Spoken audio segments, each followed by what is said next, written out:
Hello friends, आप सभी का स्वागत है आपके अपने YouTube channel unique study point पर। मैं हूं आपकी मंजिल के सतीश सुरेंद्र कुमार काला और अपने जो रेट की क्लासें चल रही थी शाम को 5 बजे जो आपको ऑनलाइन मिलती है उसमें हम प्रतिशत कर रहे हैं। तो स्टार्ट करते हैं। देखो आज का जो पहला क्वेश्चन अपना वो पहला क्वेश्चन है कि किसी विद्यार्थी ने गणित विषय में 300 में से 30% अंक अर्जित किए, वह अंग्रेजी में 200 में से कितने अंक प्राप्त करे कि उसे 45% अंक प्राप्त हो।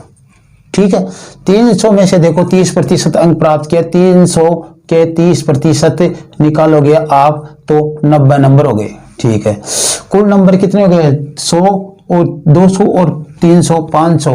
500 का कितना? 45% होना चाहिए। 500 का 45%, 500 का 45% पूछ रहा, कुल 45% प्राप्त हो, कितने अंक प्राप्त करे? तो ये लोग काट दो इसे, 5 5 25 20 और 22 225, यानी 225 अंक उसे कुल मिले ना, तब उसे क्या हो? 500 में से 225 अंक मिले तब उसे 45% अंक प्राप्त होते हैं। लेकिन उसे इसमें गणित में 30% अंक प्राप्त हुआ जिनका 90 नंबर अंक प्राप्त हुए। तो ये कहता है कि वो कुल कितने अंक और प्राप्त करे 200 में से अंग्रेजी में, जिससे उसे 45% अंक हो जाए। तो ये लो, ये 225 में से आप 90 घटा दो, आपके 135 अंक और प्राप्त करने पड़ेंगे। 135 अंक, कितने? 135 अंक प्राप्त करने पड़ेंगे। क्यों? कुल तो 45% के लिए 225 चाहिए थे और उसने अकेली गणित में किए कितने? 90, इसलिए 225 में से 90 घटाएंगे तो 135 अंक आपके हो जाएंगे। कितने हो जाएंगे? 135 अंक हो जाएंगे। अब दूसरे क्वेश्चन पर बढ़ते हैं हम। दूसरा क्वेश्चन है अपना कि चावल के मूल्य में 20% की कमी होने पर 320 रुपए में 5 kg अधिक चावल खरीदे जा सकते हैं। तो चावल के प्रारंभिक मूल्य ज्ञात कीजिए। अब देखो क्या करना है आपको। चावल के मूल्य में कितने प्रतिशत की वृद्धि हुई? 20% की, यानी 20 की। पहले चावल 100 रुपए के आ रहे थे, अब 120 की कमी हो रही है, अब 80 के आने लगे। ठीक है, इनको काटेंगे तो 5:4। ठीक है, और ये कह रहा है कितने रुपए में? 320 रुपए में। 320 रुपए में, ये 320 इसके बराबर 320 रुपए में खरीद रहा है। तो देखो इसको कितने से गुणा करने पर 320 आते हैं? इसको 80 से गुणा करने पर 320 आता है।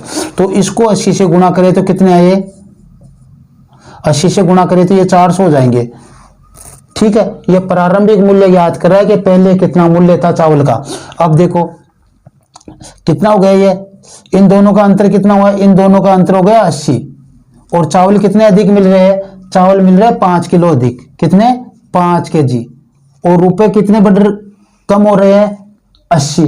तो इन 5 kg के कारण ही तो 80 कम हो रहे हैं। तो इस 80 में आप 5 का भाग दे दो और बराबर 16 रुपए पर kg चावल। प्रारंभिक मूल्य क्या था? 16 रुपए पर kg। कितना था? 16 रुपए पर kg था प्रारंभिक मूल्य। तो ये चावल का गया। प्रारंभिक मूल्य और हिसाब से भी निकाल सकते हैं हम, लेकिन वो आगे बात करेंगे हम। ठीक है, अब देखो अपना आगे का क्वेश्चन है नंबर 3। चीनी के मूल्य में 33.3%, 33.3% की क्या हो रही है? कमी हो रही है। तो इसकी भिन्न कितनी होती है? 1/3, 33.1/3 की, यानी 3 पर 1 कम होकर 2, यानी 3 पर 1 कम होकर 2। पहले मूल्य 3 रुपये था, अब कम होने के कारण 2 रुपये हो गया। किसका? चीनी का। यह कह रहा है कि 600 रुपये में 4 kg चावल अधिक आते हैं। कितने आते हैं? 4 kg चीनी अधिक आती है 600 रुपये में। ठीक है, तो देखो ये तो मूल्य का अनुपात है। किसका है? ये मूल्य का। और हमारे को मालूम है मूल्य का जैसे उल्टा करते हैं 2:3 करेंगे तो ये किसका आ जाएगा? ये वस्तु का अनुपात आ जाएगा, यानी चीनी का अनुपात आ जाएगा। अब देखो हमें इन दोनों में अंतर कितना है? इन दोनों में 1 का अंतर है, लेकिन ये कितना कह रहा है? 4 kg ज्यादा आता है। तो इसको हम 4 से गुणा कर दे, 4 से गुणा कर दे। तो 4 से इसे भी गुणा कर दो आप, 4 से गुणा करने पर कितने आएंगे 12। अब ये पूछ क्या रहा है वो देखो, ये कह रहा है चीनी का घटा हुआ मूल्य ज्ञात कीजिए। उसमें तो प्रारंभिक मूल्य पूछ रहा था, इसलिए दोनों का इनका अंतर निकाल के हमने कर दिया, लेकिन ये घटा हुआ मूल्य, तो घटा हुआ मूल्य तो ये है ना 12, इससे गुणा करते थे देखो 8 आती है, इसमें भाग देते ज्यादा आते, लेकिन ये घटा हुआ मूल्य इसी से निकल जाएगा। तो ये 600 में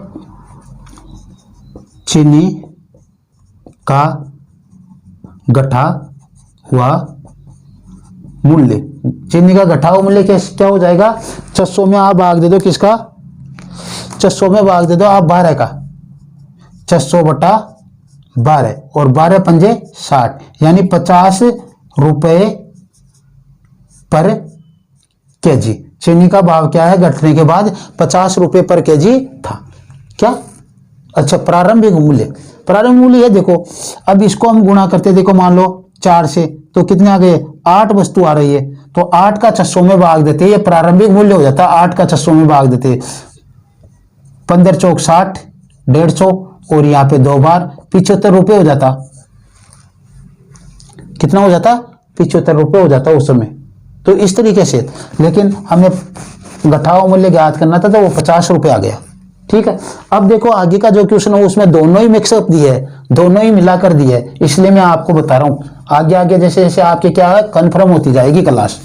4 नंबर का क्वेश्चन, संतरे के भाव में 22.2/9% की कमी, वृद्धि क्या हुई, वृद्धि हुई है। 22.2/9% की भिन्न होती है 2/9, तो पहले 9 था और अब 2 बढ़कर कितना हो गया 11 हो गया, यह अनुपात हो गया किसका, मूल्यों का, मूल्य का अनुपात हो गया।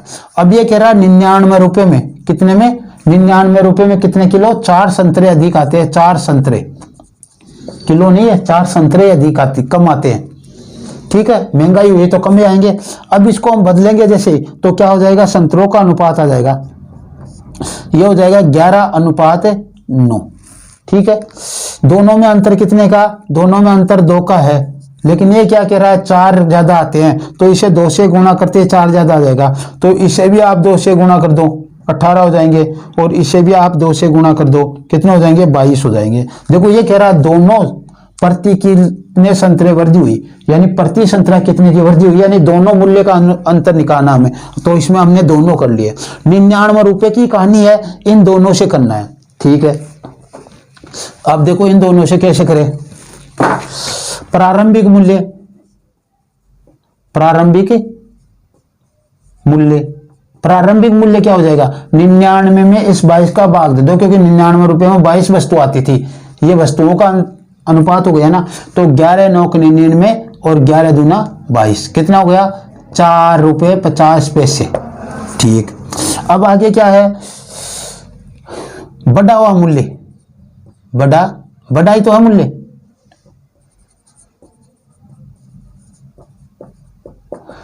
तो बढ़ा हुआ मूल्य क्या है, देखो ये 99 है, 18 संतरे आ रहे हैं, तो 99/18।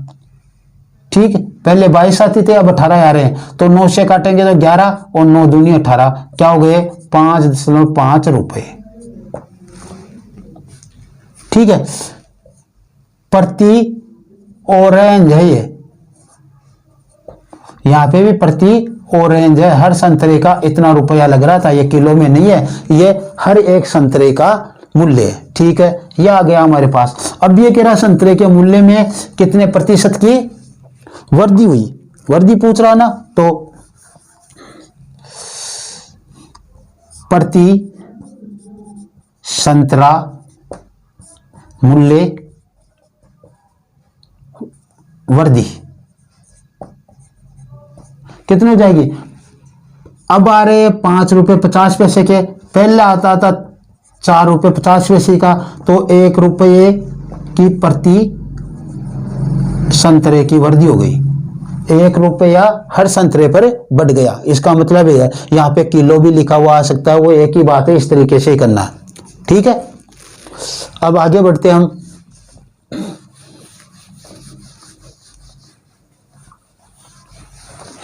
पांचवा क्वेश्चन है, देखो पांचवा क्वेश्चन क्या है, पांचवा क्वेश्चन है किसी फर्म के मजदूरों की संख्या में 25% की कमी कर दी गई, किसी फर्म के मजदूरों की संख्या में 25% की कमी कर दी गई तथा मजदूरी वृद्धि की और मजदूरी में 25% की कमी कर दी गई। अब देखो इसको, देखो आप, यहाँ पे मजदूर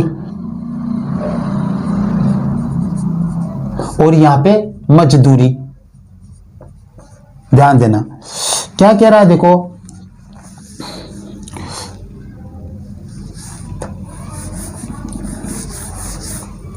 यहां पे देखो कितने 25% की वृद्धि की है। 25% 1/4 होता है, यानी 5 बढ़ा दिया।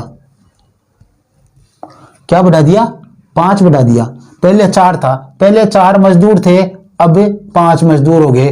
पहले और अब, दिखाई दे रहा ना? हाँ, पहले और अब। फिर अब देखो 25% की कमी, वृद्धि थी वहां पे, यहां पे कमी हो गई, तो 1/4 कमी होकर कितने हो गए? 3 हो गए। ठीक है, तो पहले कितने थे? पहले मजदूर थे हमारे पास 4 और अब हो गए उनकी मजदूरी 3। पहले हर मजदूर को 4 रुपए दे देते थे, अब 3 रुपए देने लगे। ठीक, ये कमी का ये बताओ। अब देखो इनको गुणा करेंगे, तो इनको गुणा करेंगे तो 16 आएगा। कुल आमदनी पहले क्या थी, जो मजदूरों को दी जाने वाली मजदूरी वो 16 थी, और अब 15। कितने का फर्क पड़ गया? एक का फर्क पड़ गया। एक का फर्क पड़ा कितने पर? 16 पर। गुणा 100, 25 और यहाँ पे 4, यानी 25/4 बराबर 6 सही 1/4% कमी। कुल आय में जो कुल मजदूरों के द्वारा हो रहे दे रहे थे उसको, उसमें क्या हो गई? 25 प्रतिशत की कमी हो गई। वो इतना प्रभाव पड़ गया, इतना कम देना पड़ेगा उसको, मालिक को इतना कम देना पड़ेगा। ठीक, अब आगे करेंगे हम छठवां क्वेश्चन। छठवां क्वेश्चन क्या है कि प्रति वर्ष 33% की कमी हो रही है। कितनी? 33 से 1/3% की, यानी 1/3, यानी 2/3 की। 3 पर 1 की कमी कर दो, 2/3 की कमी हो रही है। मान लो हमारे पास 100 थी, वस्तु का मूल्य 100 रुपए था, तो 3 वर्ष बाद में 100/3 गुणा 100/3 गुणा 2/3 ऐसे। अब ये क्या हो गया? देखो 100 इंटू 8/27, इतना इसका मूल्य आ गया, यानी 800/27 आ गया। घटाएंगे इसमें से कितने? 100, 8, 7, 27 दूना 54, 27 दूना 54 हो गए। 54 गए इसमें से तो 26, 27 में